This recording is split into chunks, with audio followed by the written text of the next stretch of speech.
দোকানের বিরিয়ানি আমাদের বাড়িতে কেউ পছন্দ করে না, কেন অনেক বেশি এসেন্স দেওয়া থাকে, অনেক বেশি গন্ধ দেওয়া থাকে। তাই আজকে বানাচ্ছি চিকেন বিরিয়ানি। প্রথমে আমি চালগুলো ভালো করে জল দিয়ে ধুয়ে ভিজিয়ে রাখলাম। এখনই ধুয়ে ভিজিয়ে রাখতে হবে, নাইলে না চালগুলো ভেঙে যাওয়ার ভয় থাকে। চালগুলো বেশ অনেকক্ষণ ধরে ভিজছিল। এরপরে আমি চালগুলো এইদিকে বসিয়ে দিলাম, আর এইখানে বেরেস্তা করে নিলাম। বেরেস্তা করার পর চিকেনটাও দিয়ে দিলাম। এটা বানানো হচ্ছে দুইজনকার জন্যে।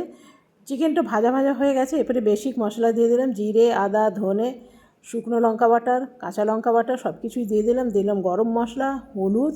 এরপরে দিয়ে দেবো, এটা হলো টক দই। তবে চিকেনের সাইজগুলো যেহেতু বিরিয়ানি হচ্ছে, সাইজগুলো একটু বড় বড় রেখেছি। দিয়ে দিলাম নুন আর কাশ্মীরি লঙ্কা। দুটো ডিমও সেদ্ধ করতে দিয়ে দিলাম।